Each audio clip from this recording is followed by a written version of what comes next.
Joseph Patterson, the jury have found you guilty of murder in the first degree.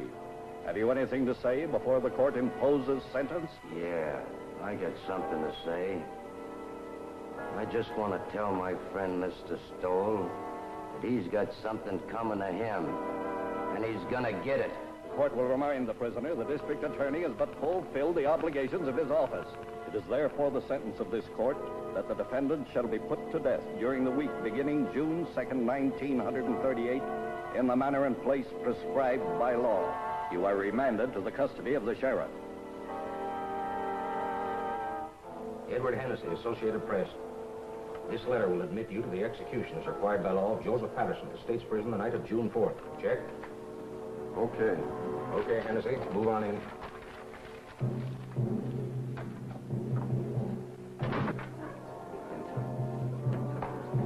Better save some of that till you come out. Well, boys, it looks like Patterson's going to get it all right. Yep, he gets it this time. The DA sure killed the reprieve. Went to the governor himself. He's a tough hombre, all right, all right. Who, Patterson? No, Stoll, the district attorney. You said it. All right, boys. This way, please.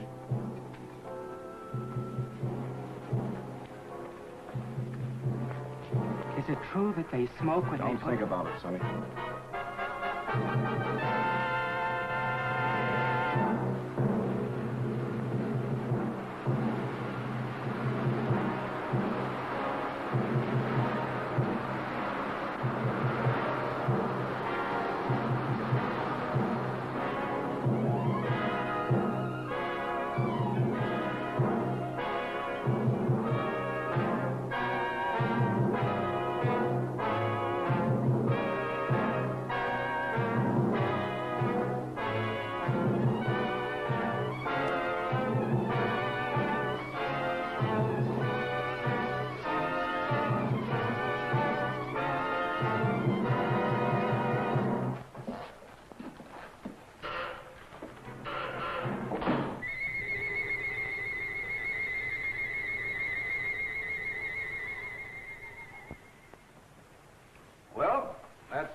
He thought of you right to the end, Mr. Stowell.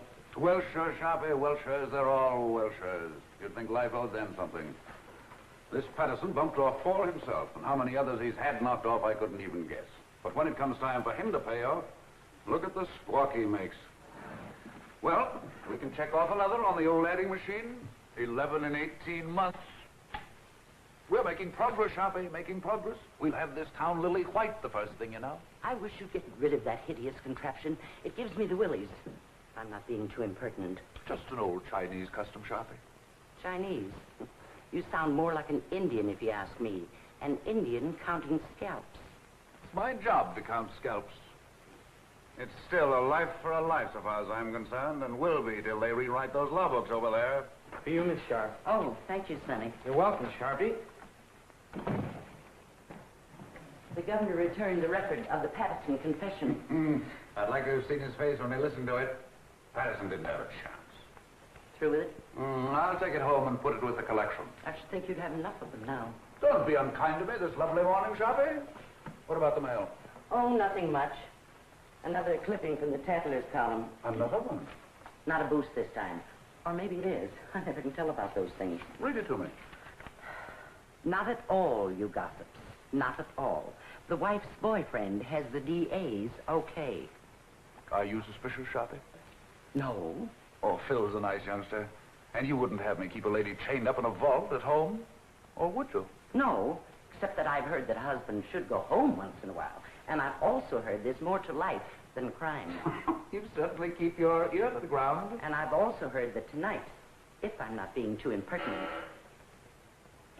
Yes? Kirk and Murphy are here. Send them in. It's Kirk and Murphy.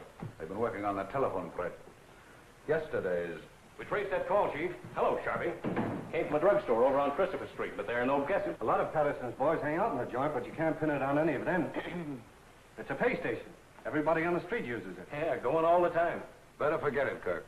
Probably cold now anyway. I don't know. Patterson's boys are pretty much head up. I wouldn't worry. I figure they wanted to give me the business yesterday before I got to the governor. But it's too late now. They all want to get you, Murphy, when you first send them up. But prison cools them off. There'd be no prosecutors if it didn't. Burning doesn't cool off the relatives any, Mr. Stoll. I'd keep an eye out if I were you. Patterson's got no relatives. Only a kid cousin, and he's in Mexico. Thanks, boys. Thanks. Right, we'll forget it. Keep moving, Sharpie. Oh, Chief, you sitting in on that quiz tonight? You bet. I wouldn't miss that. Okay. Are you serious? If I'm you're not being too impertinent. Oh, serious about what? You're going to that quiz tonight. Of course I'm going. Yes? Oh, put her on. It's Mrs. Stone. Hello, darling. Yes, this is a surprise. We were just talking about you, Sharpie and I. Of course it was nice. Today? Yes, this is the 5th. Yes, Lucy? I should say I do know. Of course, darling, it's your birthday. You thought I'd forgotten. I should say not. Certainly, darling, I'll be home early. We'll put on our good clothes and make a night of it.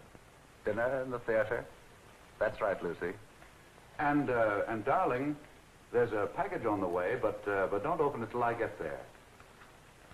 Absolutely. I'll be home early. Absolutely. Thanks, Sharpie, thanks. I don't know what I'd have done. Just my ear to the ground again. I tried to tell you. That gift on the way idea was an inspiration. I'd never have been forgiven. I told Treganis to send a tray down for selection. A pair of diamond clips would be nice. Small ones. I'd forgotten completely. I'm a fine husband, I am. I'll order the flowers. Orchids, don't you think? Yes, that would be fine. I'll telephone Mr. Kirk not to expect you at the quiz tonight. Yes, I suppose I'll have to miss that. Unless you plan to be in 2 places at once. Too bad, though. I should be in on that. Are you going home or not? Yes, oh yes, I'm going home. Don't worry, Sharpie. I'm glad of that. I don't know of anybody just now who could take your place. 10, 15, 24 left to go, Sharpie.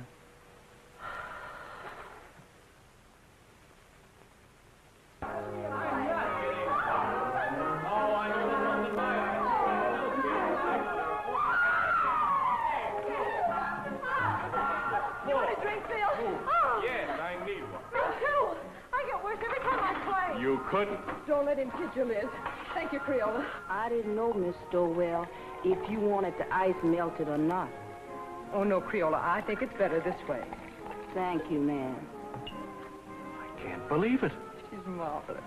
She's my new maid, but you should taste her biscuits. They're wonderful. I'll taste a highball if it's all right for everybody. 2 fingers, please. Don't make it too weak. Hello, Mr. Stowell. Hello. Why, hello, Jim. Hello. Jim, you're early. Hello, Jim. How are you? Just in time for a drink. Happy birthday, darling. It is now. I didn't know, Lucy. Why'd you keep it a secret? All the old girls do, Elizabeth. Hiya, Phil. Fine, Jim, fine. Would you like a drink, Father? I'm ashamed of myself for getting. Me, a cousin, too. Thanks, darling. I'll fix my own. I almost forgot myself. And I'm a husband. Hello. New glasses? Well, the set's from Phil. Isn't it lovely? Birthday present? Oh, they're just replacements for the ones I break. So you remembered. Well, that was nice of you, Phil. Seems I saw something in the papers recently about Lucy and Phil, didn't I? Just a bit of scandal. I can't get away with a thing. I saw that. I wish it hadn't gotten the newspapers, though. Not that I care particularly, but you know, a man in my position... You're joking, aren't you? It was a triple date, Jim, and I didn't show up. The young things took pity on me. You don't think I'm serious? You don't think I suspect Lucy, do you? I didn't know what to think. You know, when you're talking to a district attorney. Well, I hope I'm not bringing my job home with me, Elizabeth. Monster though I'm supposed to be. Caesar's wife must be above suspicion. To Caesar's wife. Wait a minute, now. Do you know what happened to Caesar's wife? Something dreadful. He killed her. Deader than a doornail. Oh. Well, let's just drink to Lucy. Absolutely. Thank you, darling. Hey, Mr. Stowell. Yes, Creola. Telephone. Who is it, Creola? Who is it? It's the gentleman who works in your office, Mr. Stowell. It's Mr. Curry. Oh. Oh, please, Jim. Oh, of course, darling, of course. What's the matter with me? Tell Mr. Kirk I'm not in. And Creola, I'm into nobody from now on. Understand? Nobody. Yes, sir. I understand. You just ain't in. I still don't believe it. Sometimes I wonder if Jim is my husband or just district attorney. How goes it at the university, Phil? I'm on my last postgraduate course right now, political science. Do you know, after this, I'm afraid I'm going to have to go out and go to work? He hates to give up watching football practice. Come on, Einstein. We've got to go. I'm going to make him study tonight or bust. Let's bust. A great, big, beautiful bust all over town. What do you say? Oh, you ninny, come on. Thanks, Lucy, for the game and the drink. See you soon. Bye-bye. Happy Goodbye, birthday. kids. Thank you.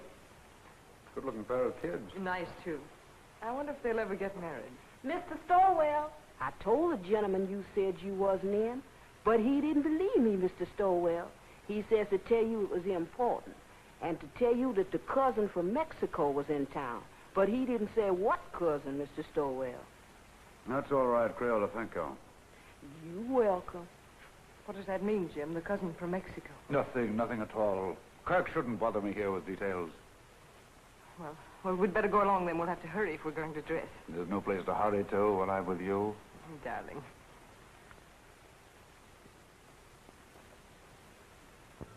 These clips are so lovely, Jim. You know, I really hoped for them. Smart girl. I bet you hoped me into them. Well, don't people say that if you hope hard enough for anything, it comes true? Only foolish people, darling. Hope's a cheat. Not a very kind one. Must you be cynical tonight? Oh, don't listen to me. Hope is fine, darling. But having is so much better. Nice husband. Oh, now you make me feel uncomfortable.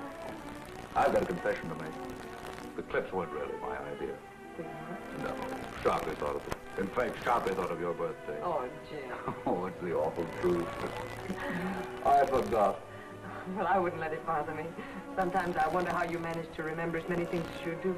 And you're the only thing in the world really worth remembering. That's nicer than any present, Jim. Except I didn't remember. But someday I will. Someday I'll stack up all the things I've forgotten in one huge celebration for you. And will that be a day? This day, this nice small day is all right. Just having you home again like this is enough.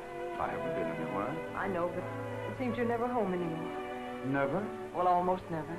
At first, I used to be able to console myself by saying, your husband's a great soldier. He must be off to his wars. But lately, it's been harder and harder making it work. I don't seem to be able to console myself that way anymore. I just want you with me, especially when it's getting dark. I suppose I'm just lonesome. Or maybe I'm afraid of ghosts. Just a minute, Lucy.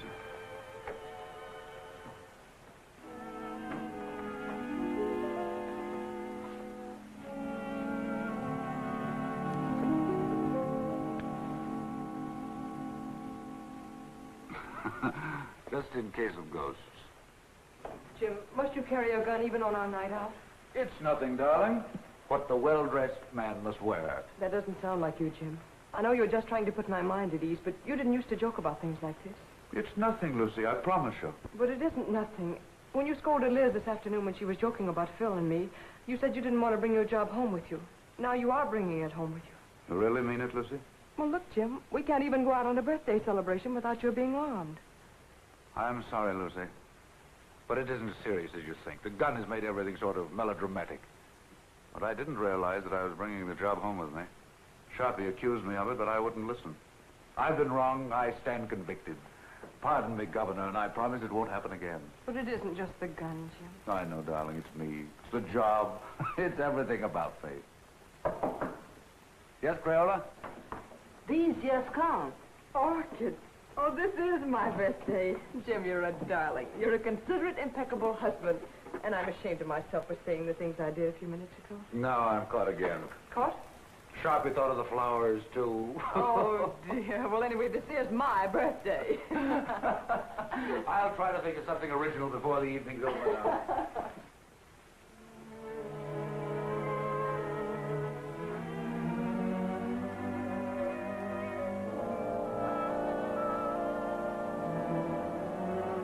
Nice evening, ma'am. Perfect, Jenks, perfect. Been some time, Jenks, since we've made an evening of it. But Mrs. Stowell with us it is, sir. Why, Jenks, you mean? Oh, no, ma'am, I didn't mean it.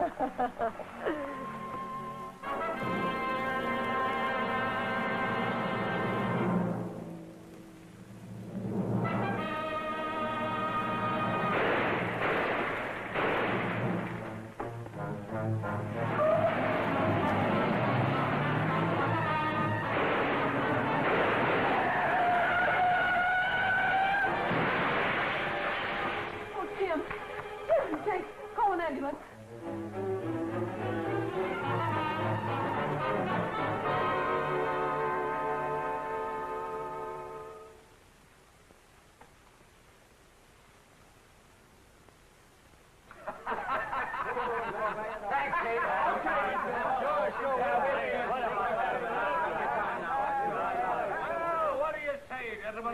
giving a dead man a break. And let it show on the front pages. You're marvelous, Jim. You couldn't have done it better if you'd planned it. It's a great break. And all for a nick in the elbow. That's luck, man, and you deserve it. I'd like to have quizzed that kid before he died. Cigarette? I never use them. No, Jim, it's better the way it happens. It's a closed book. We've had enough Patterson. I'd like to have had those newspaper boys in here last night when they were operating. You look good and sick. The doc wouldn't stand for it. We'd have had a great break in the morning papers. The afternoon papers are not to be sneezed at in this town. No, sir. If this were election year, we could snap you right into City Hall. Easy, just like that. Thanks, Dan. Thanks nothing. I'm doing you no favors I'm not doing myself. Well, you got this town by the ear. Still by its long, hairy ear. You're a hero, that's what you are. Well, goodbye, Jim. I'll be in later with the papers. Right. See you later.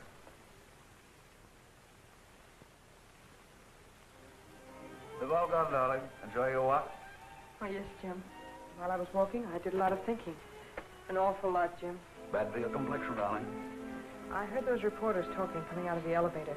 I couldn't believe they were talking about you. I overheard one of them say the Inquisitor almost got it himself. Don't you think, Jim, that when things like this can happen, when people try to kill you in front of your own house, don't you think it's high time one of us started thinking?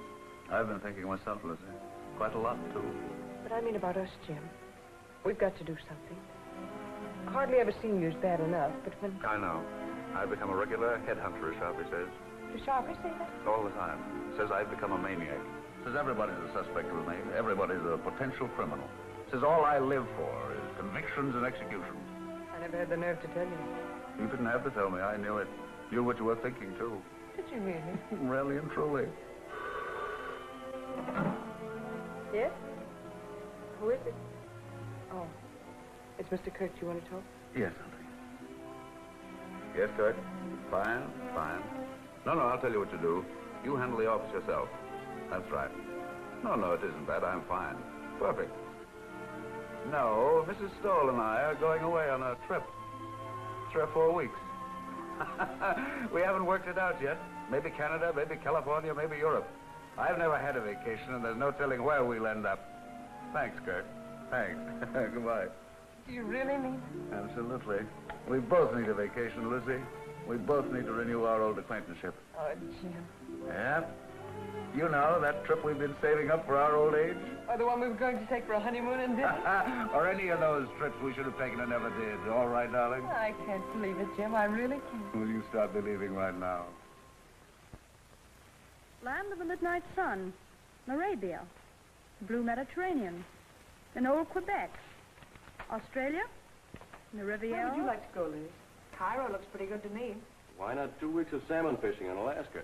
I think I'd like to go to Switzerland. Very aloof, Switzerland. It's so clean and quiet. Egypt's where I want to go. It's dark and mysterious. Oh, no. Egypt's got no sense of humor.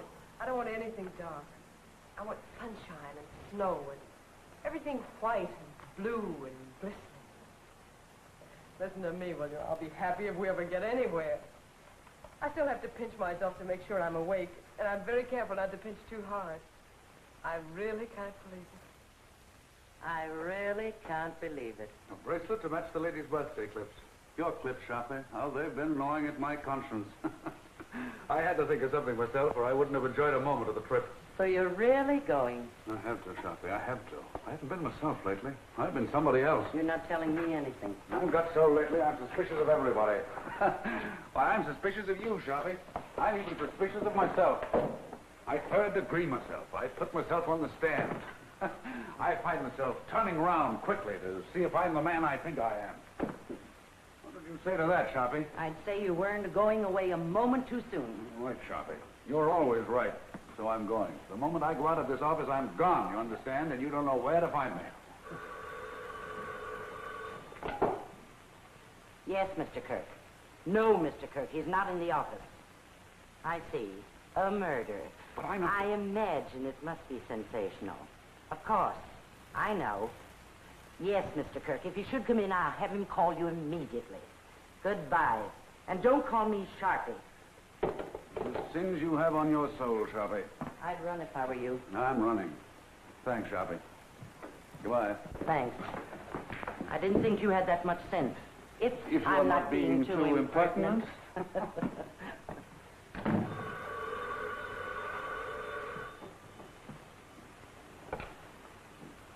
Sorry, Mr. Stoll's not in the office, and I don't know where to find him. Oh, it's the police headquarters. I'm sure it must be very important, but I have no idea where to find him. So sorry. So very sorry. Goodbye.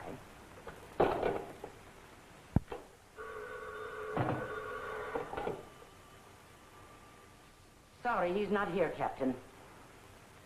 Oh, the McAllen murder. That is important. But I don't know where to reach him. You see, Mr. Stoll's gone away on a vacation. I'm so sorry. So very sorry. Goodbye.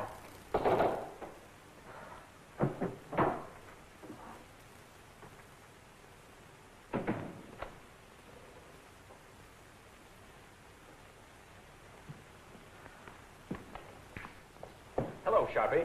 Where's the chief? I haven't the faintest idea. Well, I've got to get a hold of him. Dr. Shaw McAllen just shot his wife. Oh, indeed. Scoop Kirk. Well, it's the biggest thing that's broken around here in years. You know him, Sharpie, the Pittsburgh McAllens. Millionaires. He teaches up at the university. I'm sorry, Mr. Kirk, but Mr. Stowell is away on a vacation. Well, he can't have gone very far. He was here half hour ago. I know, but he was moving mighty fast. Yes, Lieutenant, what can I do for you? I wondered if you had located Mr. Stowell yet. He's gone. Sharpie says he's gone on a vacation. Oh, that's too bad. They're bringing McAllen over here. I figured Jim would want to question him. He won't open his mouth. Well, I'll question him. What did you pick up, Fred? Oh, the same old story. He was crazy about her and found her with another man. You know, I remember something about her. Didn't his family kick him out when he married her? Without a cent.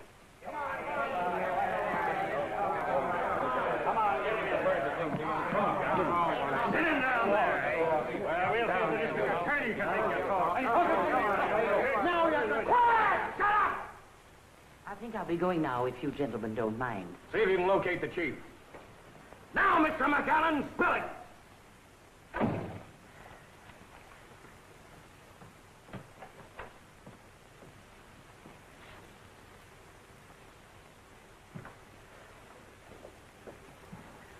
Lock up when they're all through, Pinky.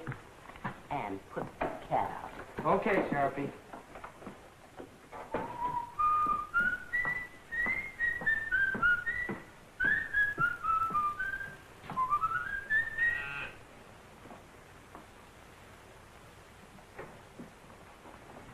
I'll only be a moment, Joe. I left something in my office.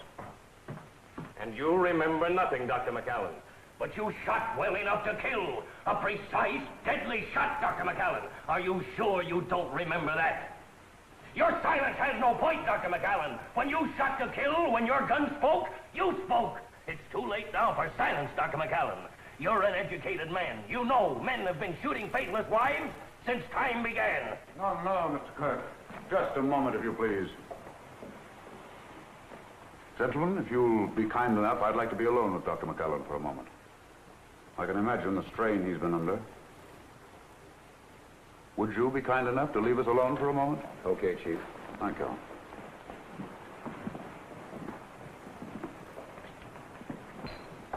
I'm sorry, Dr. McAllen. We've been so inconsiderate. Sometimes my men allow their ambitions to run away with them.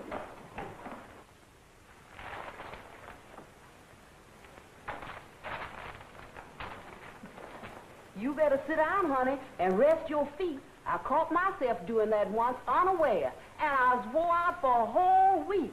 Now, that's bad. You may not never get over it.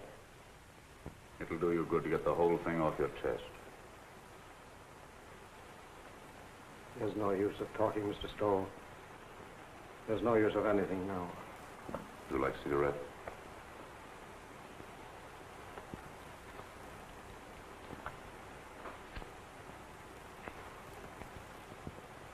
Drink? I have some very good brandy. I don't want you to talk if you don't feel like it. I just want you to know we're not monsters here. We're just human beings like yourself. They can do what they want with me. It doesn't matter anymore. Nobody's going to do anything to you, Dr. McAllen. I'm not trying to hide anything. I shot my wife. I killed her. Now, you You sure you wouldn't like a drink? I suppose it all happened suddenly. Only this afternoon. Only a few hours ago. I was leaving home for class. When I realized it was raining, I went back for my raincoat. It was then I saw her sitting in her room before the mirror. Never had she seemed so beautiful. Sitting there in the dark, with only the two small lights on her dressing table burning, powdering her neck and shoulders, smiling and humming, happy with herself.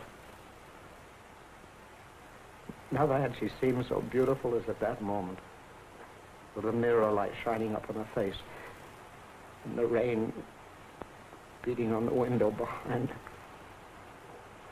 All husbands have moments like that. And at that moment, I realized how terribly I'd neglected her. Oh, I know it sounds horrible now, but it was for her sake I neglected her. For her sake, I worked, studied.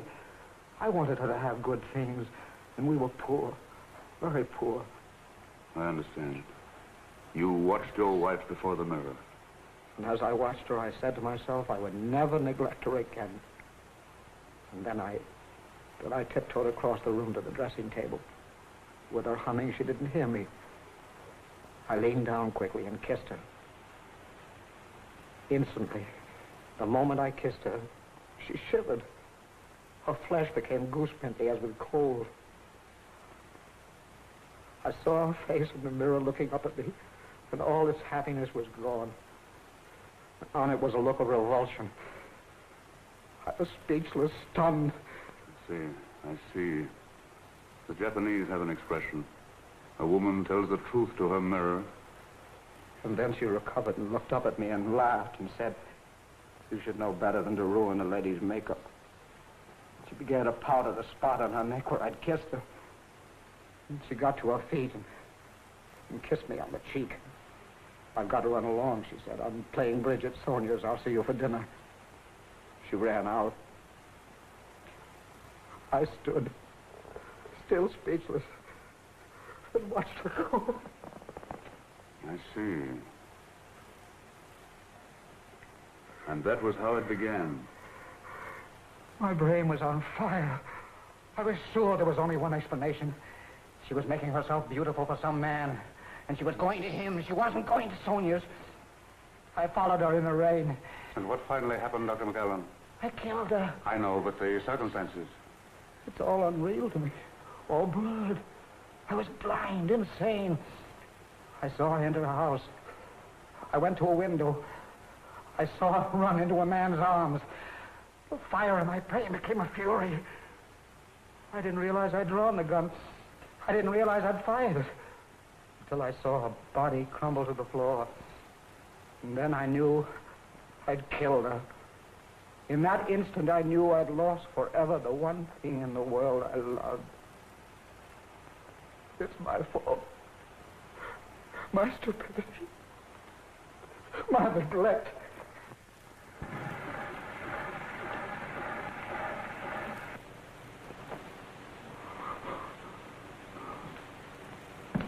Kirk, better get him out of here. It looks as if you'll have to give him a lift. Come on, let's get going. Better have the doctor give him a shot or something. A sleep will do him good. Did you get it recorded? Yes, sir. Every word of it. It's right there. We've got a written transcription, too. They'll send him to the chair. Did you ever hear such a fairy tale in your life? The kiss before the mirror. I don't know, Chief. You know, that's the way things like that sometimes start. Oh, you should be smarter, Kirk. His emotional upset fooled you. Well, that was genuine enough. But the kiss before the mirror story, that's something else again. Wait till a jury hears it, with the proper commentary by the prosecution, I mean. You want to transfer the cylinder? No. I like it flat. I can play the whole thing through then. I think I'll take it home and lock it up. Keep this quiet. The McAllen family will probably leap to the rescue with their millions now the wife is out of the way. And by tomorrow, they'll have all the legal brains in the country lined up against us.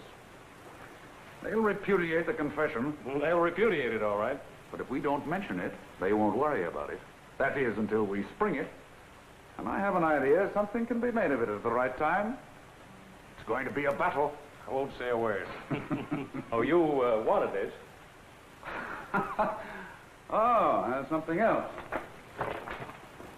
I forgot this earlier.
Get my message, darling? Yes, I got it, Jim. I'm sorry, terribly sorry, but I couldn't pass it up, Lucy. Yes, I imagine it'll be a sensational case. Another conviction. Oh, it isn't that. I'd be shirking my job if I went away now, believe me. That's funny. The kiss before the mirror. What's funny? Nothing. Nothing for your pretty ears. I was just reminded of a little story I heard today.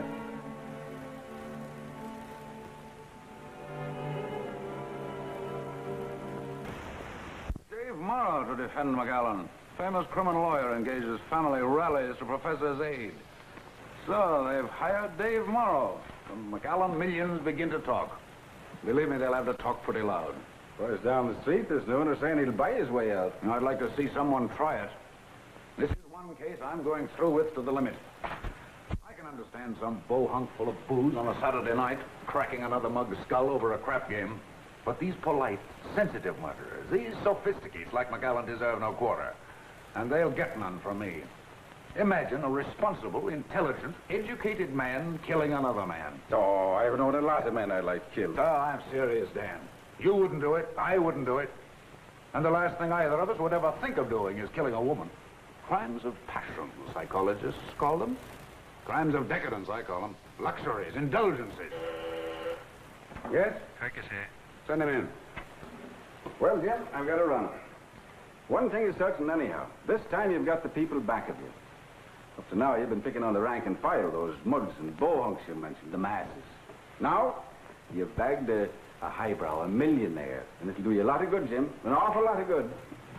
All righty. Well, how do you do, sir? Come on in. I'm on the way out. Goodbye, Jim, and good luck. See you later. Goodbye. Well, he had a permit for the gun, all right. Seems he used to walk back and forth to his classes, and there've been a lot of holdups along through there after dark, and he got the gun for protection. But I don't know what a guy like that would do with a gun if someone held him up. He could use a gun, all right. That's the late Mrs. McAllen. Any news of the other man? Vanished completely. Not a sign or a trace of him. He was just a lodger there. Suppose McAllen knew this man. Suppose the whole thing was framed. I don't believe McAllen could frame anything. I've had a rule all my life, Kirk. Never take any human being for granted. Just think what getting rid of his wife would mean. His family's forgiveness. Return to the security of millions. A chance to follow his studies and comfort. What is he professor of, anyway? Political science. Oh, yes, I remember. See what an opportunity this man would offer? It's true. He neglected her. He said so himself. And why didn't he kill the man? That's what a man usually does. Kills both of them. But not a professor of political science. I was just telling Dan Ellison. McAllen's one of those sensitive murderers. Consider that fancy tale of his. The kiss before the mirror. It's raining out. He comes back for his raincoat. Sees his wife. Kisses her.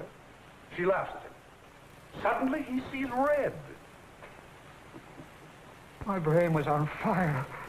I was sure there was only one explanation. She was making herself beautiful for some man. And she was going to him. She wasn't going to Sooniers. I followed her in the rain. And what finally happened, Dr. McAllen? I killed her. I know, but the circumstances. It's all unreal to me. All blood. I was blind, insane. I saw her enter a house. I went to a window. I saw her run into a man's arms. The fire in my brain became a fury. I didn't realize I'd drawn the gun. I didn't realize I'd fired it. Until I saw her body crumble to the floor. And then I knew I'd killed her. In that instant, I knew I'd lost forever the one thing in the world I loved. It's my fault. My stupidity.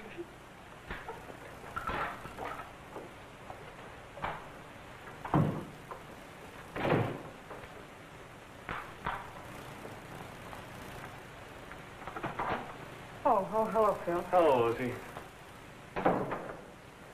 Say, what's the matter with you? Look as if you'd seen a ghost. A ghost? Well, maybe not a ghost, but a boogeyman anyway. Oh, no, I've just been sort of moping around. No fooling now. What's the matter?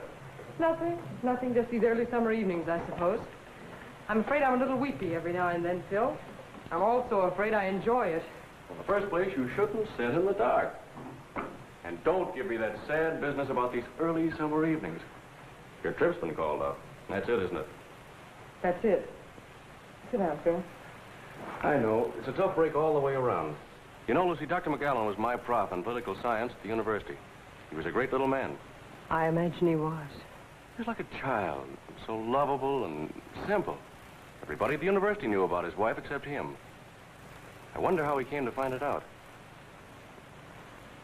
Let's go out on the terrace. It's so close in here.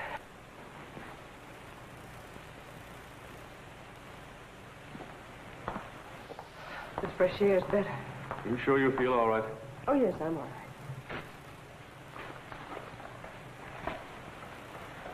Well, it was Dr. McAllen I came over to talk about, but perhaps I better let it go. You seem to have enough bother. Oh, go ahead, Phil. I'm fine now. Well, Lucy, it's just that I'd like to see the poor gent get some sort of a break. I guess there's no doubt he shot her, but, well, I thought if Jim knew what a terrible woman she was and what a sweet little man he is, it might help. He might be lenient anyway. And I thought if you could... If I could speak to Jim? Yes, Lucy, if you could. Because I could never do it. It'd be a waste of time, Phil. Well, I thought knowing Dr. McAllen... I know, but there's nothing you can do nor we can do. When Jim gets on a case like this, he's different. He's a stranger. This job becomes a mania with him. I don't know him. I don't understand him. I'm even afraid of him. I'm really sorry I mentioned this. Oh, I guess it isn't as bad as it sounds, Phil. Jim's always thoughtful and gracious with me. It's just that other side of it. I understand perfectly. That's a tough racket he's in. I'm sorry I bothered you. I wish I could be of help. Well, I wish I could be of some help to you, Lucy.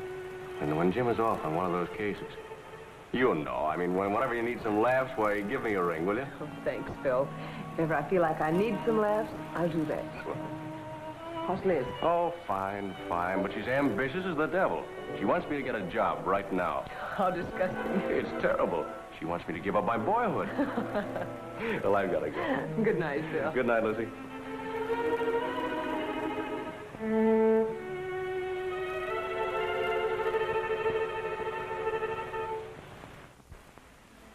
Oh, I didn't know you were here, Jim. How long have you been home? Just a few minutes. Out for a walk. No, Phil dropped over. We've been out on the terrace talking. Phil likes the dark, too. Writing poetry, I suppose. Oh, no. Phil's one of our young realists. He lives a sort of poetry, though. Limericks, I imagine. No, popular songs. Gay ones, bright ones.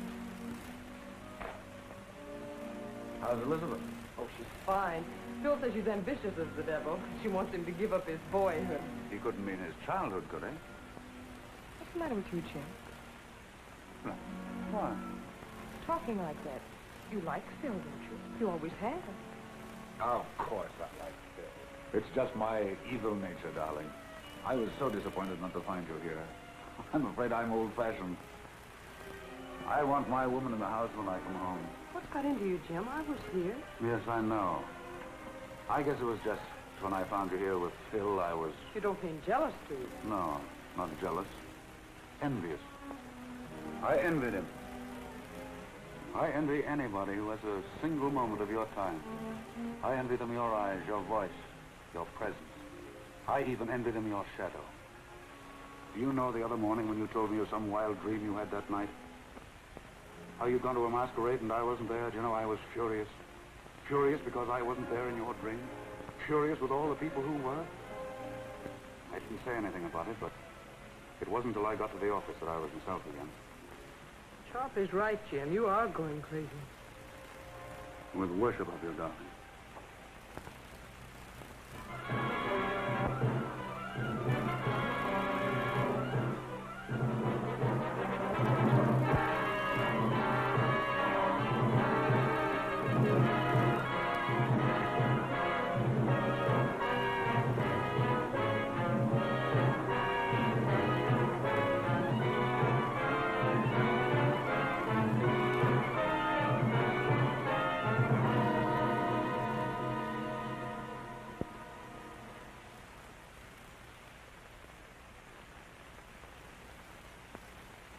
I'll bet they had some idea like that. More coffee? Like what?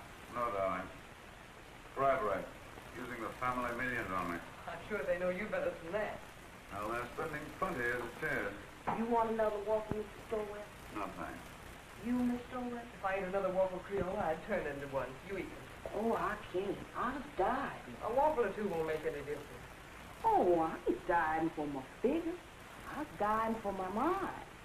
The doctor said if I didn't eat no more starch, it would take the fat off my head and I'd improve my mind. That's the telephone. Yes, I'll take it. Well, she certainly can cook. That's more than most of them can do. Hello. Yes, sir. Oh, I'm fine. Oh, that ain't no trouble at all. She's right here. It's Mr. Phil for you, ma'am. He called for you last night, but you wasn't in. Yes, Phil? Oh, you idiot. You didn't bother me at all. Yes? Oh, yes. We'll drop over later. I'll see you then. Bye-bye. Oh, excuse me, ma'am. Liz and Phil had another quarrel. I've seen it coming for quite some time. Lucy, I wonder if you'd do something for me. Oh, it's nothing, but it might be exaggerated into something. Phil is chairman of the University Committee to help McAllen, isn't he? Yes, that's one of the things he and Liz quarreled about. She said it took up too much of his time. Well, you can see, with rumors about like this, bribery and so on, it might be just as well to keep away from Phil until after the trial. You understand, don't you? Seems a little silly somehow. Appearances can be awfully important. If I sound like one of those husbands, you'll have to forgive me. Goodbye, darling. Goodbye, Jim.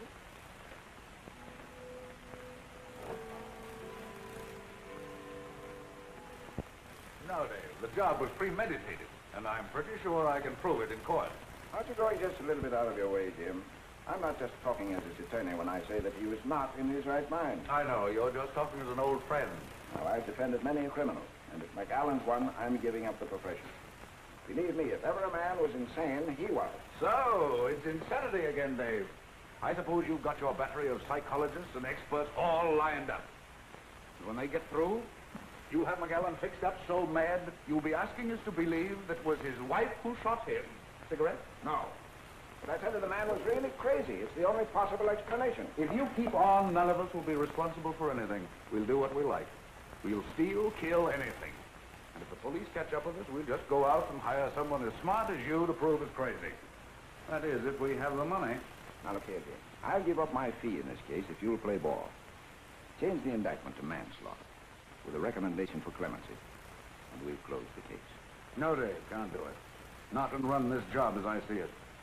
A man who murders, regardless of the circumstances, is already a criminal at heart. Oh, forget the job this time. McAllen's a human being, and the most helpless human being I've ever come across. You ought to go over there and take a look at him. I get it now, Dave. You're just giving me the human interest No, business. no, Jim. This is no trick. I tell you, McAllen is just a man like the rest of us. A man who is madly in love with his wife and blind with jealousy. Why, what's happened to him might have happened to any of us. Might have happened to me or to you. Stop your kidding, Dave. See you in court. He looks as if you'd pinned his ears back. Well, that looks fool you, Kirk. Mara's a tough and wily gentleman. We've got a fight on our hands. Copy? Will you send 24 long stem roses to Mrs. Stoll right away? White ones. Any card? Any special sentiments? No, just for me. They're conference flowers. Are you sure 24 will be enough? 24 will be plenty. Yes, Kirk? Mara's going to be tough. But I'll send his psychologists and experts screaming back to Vienna when I get through with them. Wait till I spring that confession. A kiss before the mirror.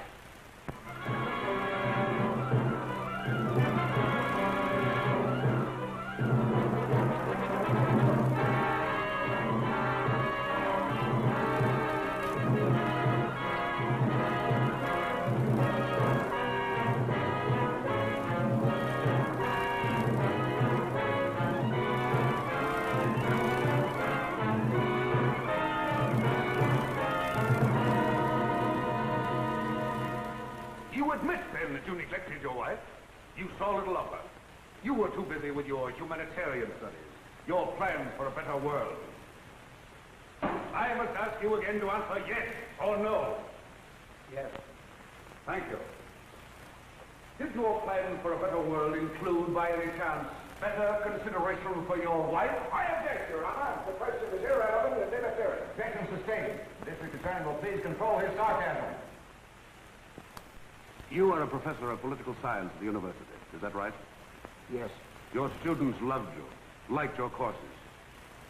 I think so. You spent a great deal of your time with them. Long hours after class and in the evenings. Yes. And when your students were not with you, your work was with you. Night and day. Is that not right, Dr. McAllen? Yes. How long would you say, Dr. McAllen? How long was it before your wife's death that you took her out, say, to dinner, to a party, to the theater? I object, Your Honor. The question is irrelevant. Objection overruled. The district attorney may continue. How long, Doctor? A month? 2 months? 3 months? About 3 months. This, then, is the woman you loved. This woman you did not think enough of to be a companion to in her ordinary life. This woman you left to weep her heart out in her own loneliness. This is the woman you say you loved with a passion, with a madness that drove you to kill? I object, Your Honor. I object. Order! Order! Ladies and gentlemen, be seated. Order! Evening paper, ma'am. McAllen collapses on the witness stand. Thank you, Gail. You're welcome. Cracks after 2-hour grilled by District Attorney Stoll.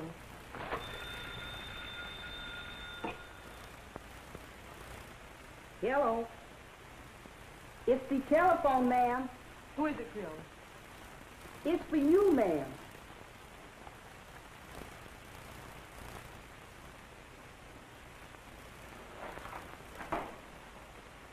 Yes? Oh, yes. Oh, yes, yes. I'll be over as soon as I can.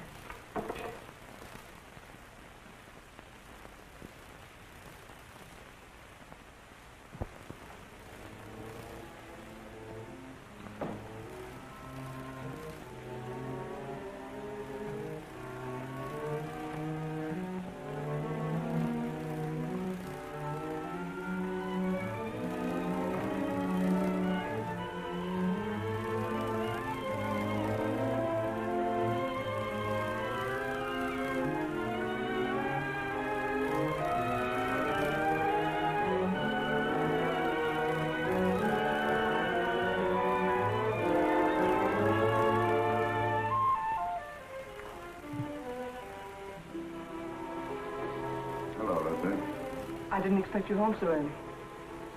I've had one of those days. Yes, I know. I read it in the paper. Sort of a Roman holiday, wasn't it? You shouldn't read the papers, Lucy. They're not for your pretty eyes.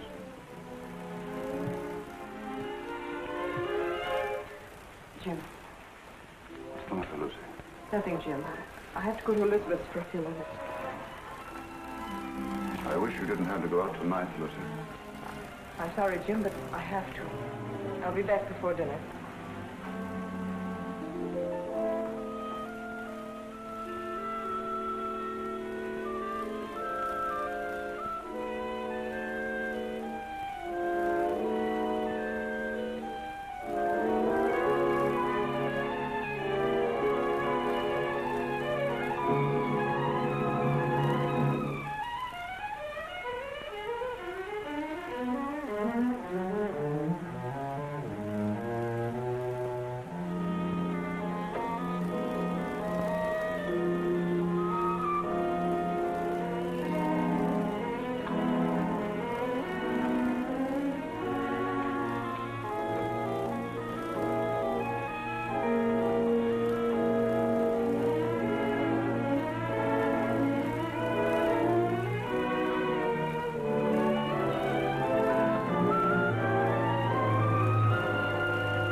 Shining up in her face. I leaned down quickly and kissed her. Instantly, the moment I kissed her, she shivered. Her flesh became goosepimply as with cold. I saw her face in the mirror looking up at me, and all its happiness was gone. On it was a look of revulsion.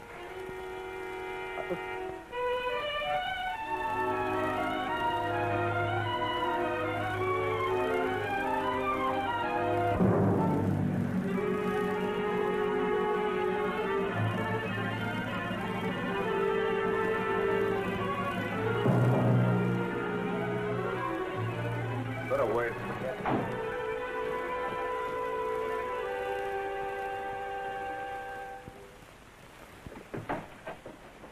Why, Jim. Hello, Elizabeth. Is Lucy here? No, Jim. Why? Something the matter? No, I just wanted to speak to her. I'm sorry to have bothered you, Liz. It's nothing. Well, come on in, Jim. I expect her. I'm waiting for her now. No, thank you, Elizabeth. I've got to go along. I just wanted to say something to her. See you later.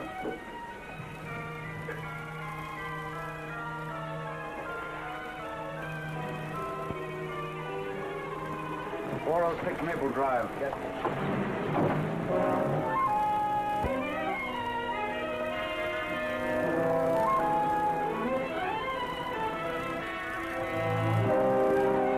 You want me to wait here for you, mister?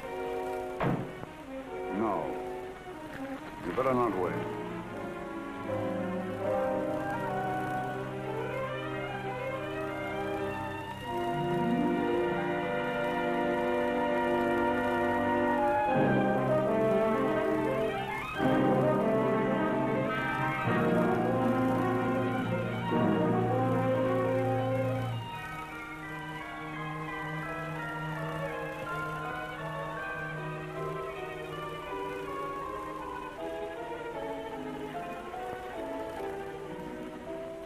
So beautiful for some man. She was going to him. She wasn't going to Sonia's. I followed her in the rain. It's all unreal to me. All blood. I was blind, insane. I saw her enter the house. I went to a window. I saw her run into a man's arms. Fire in my brain became a fury. I didn't realize I'd drawn the gun. I didn't realize I'd fired it. Till I saw her body crumble to the floor. Then I knew I'd killed her. In that instant, I knew I'd lost forever the one thing in the world I loved. It's my fault. My stupidity. My neglect.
Stupid record.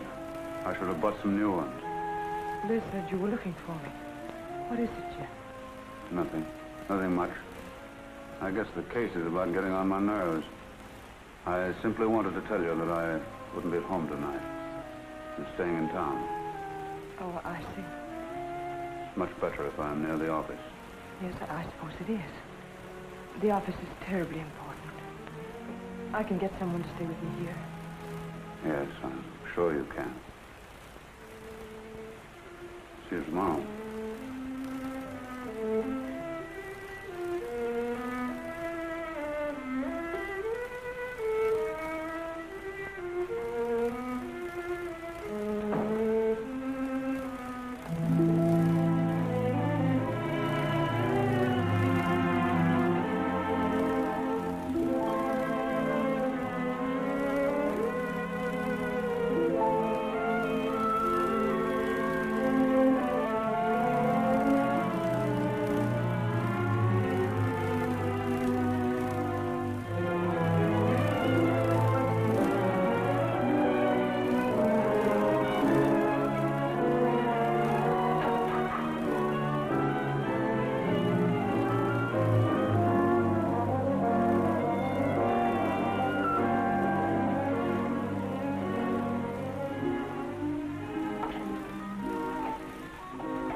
Hello?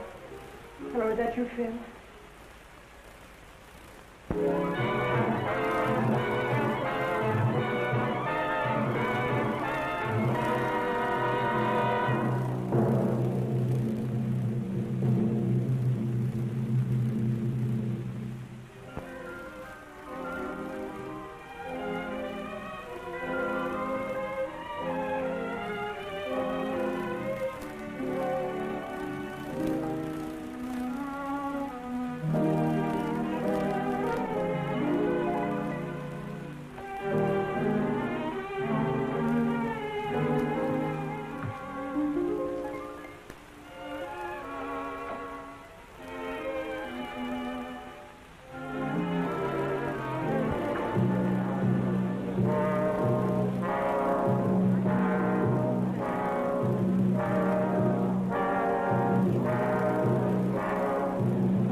Proceed.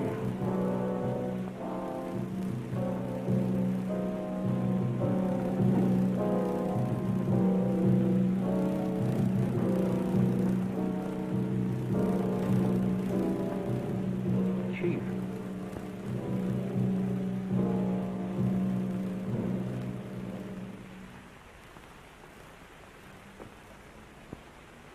I would like the permission of the court to request a change of the present indictment.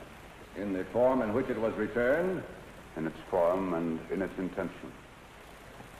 This request is quite unusual. But I beg Your Honor to believe it has nonetheless been most carefully considered. The jury will please retire.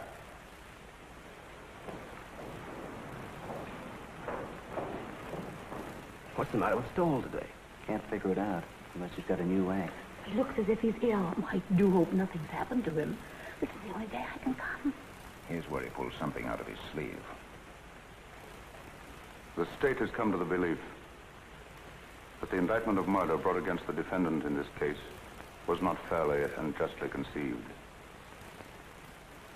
The attorney for the state has come to the belief that he acted without premeditation. If it please the court, the state recommends that this indictment of murder be amended to a charge of manslaughter.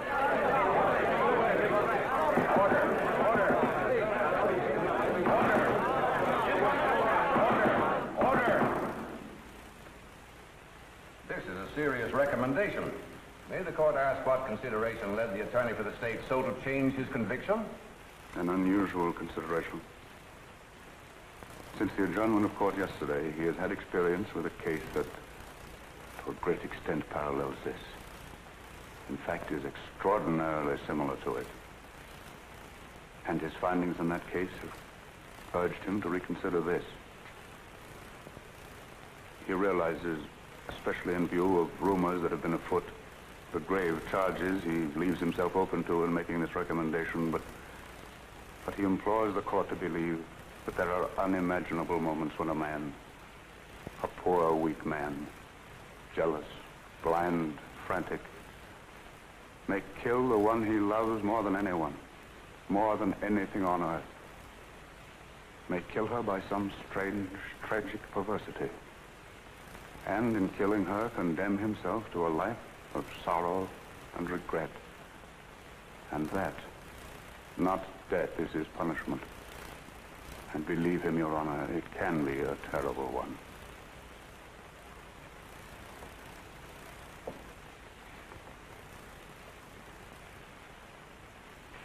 I see.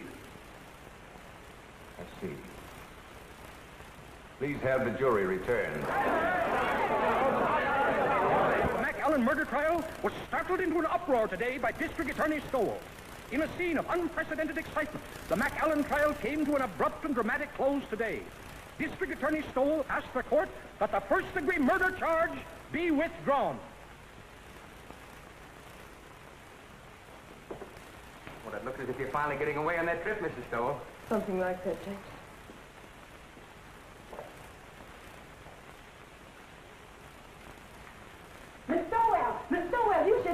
Stowell? Creola. Mr. Stowell just let that McAllen man go. He let him go? Yes, something like that. You just come on in and listen, Miss Stowell. For the alleged rival players, surprise the spectators and the court by asking that the first-degree murder charge be dismissed. The jury, following Judge Forbes' instructions, immediately returned a verdict of manslaughter with a recommendation for clemency. The penalty calls for from 10 to 20 years. District Attorney Stoll has blankly refused all further discussion of the case. We will now continue with our regular program. I thought sure they was going to electrify him. Thank you, Creola. I learned a lot just sitting here on my day off, improving my mind.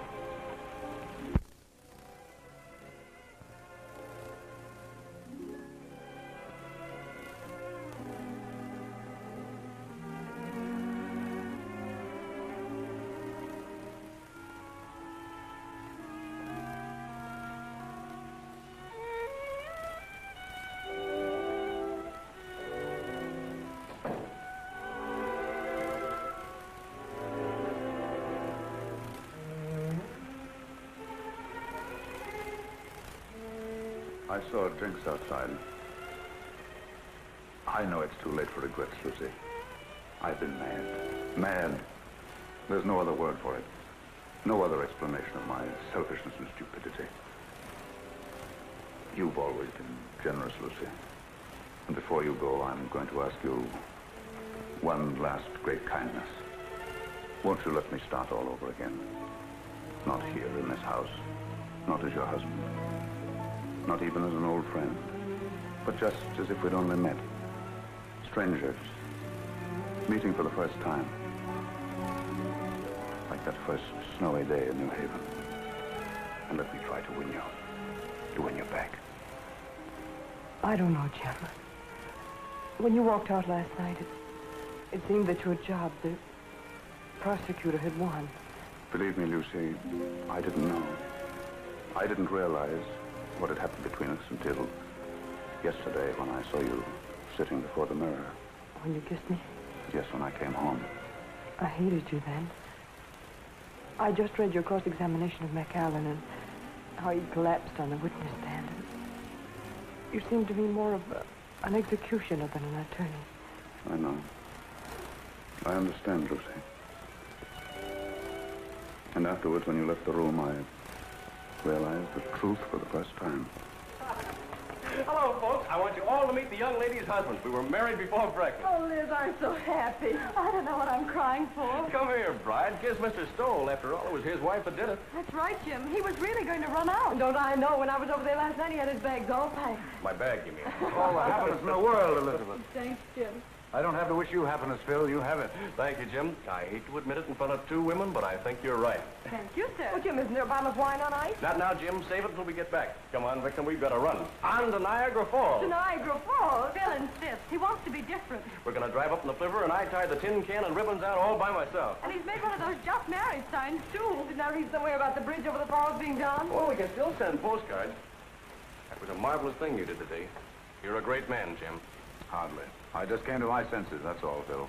Well, come on, Liz. We've got to be moving. Well, goodbye, Phil. Goodbye, Jim. Goodbye, Lucy. Goodbye. Good luck. Thanks again, darling. Forget it. Ring us up when you get back. Come on, Mama. We got to go. Don't call me Mama. I don't like it. Oh, you better get used to it. Hello. It's the telephone, Mr. Stowell. Who is it, Creola? It's that Mr. Allison from the office, and he said it was most urgent. No, Dan. Well, I've had enough of the job. Enough for a while, anyway. That's right. No, I won't do it. No, I'm not resigning, Dan. The job's all right. The trouble's with me. I've just got wise to myself. But, Jim, the newspaper boys are packed outside, and there's some pretty nasty talk going around. Yes, bribery. The McAllen millions, you know what I mean. Let them talk. Let them investigate. Let them do what they like. I'll take care of them all when I get back. Let me talk to Sharpie. Yes, Mr. Stoll. With the greatest of pleasure.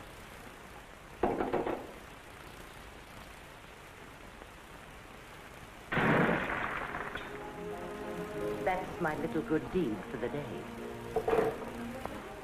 Never mind that, Jane. And please bring the other bags back. I won't be going for a few days. Yes, ma'am. At first, I couldn't believe my ears. Someday, darling, I'll tell you a story and you won't believe your ears. About us? About me. About my great reformation. It happened last night. Tell me. I'll tell you on the boat for Europe, darling.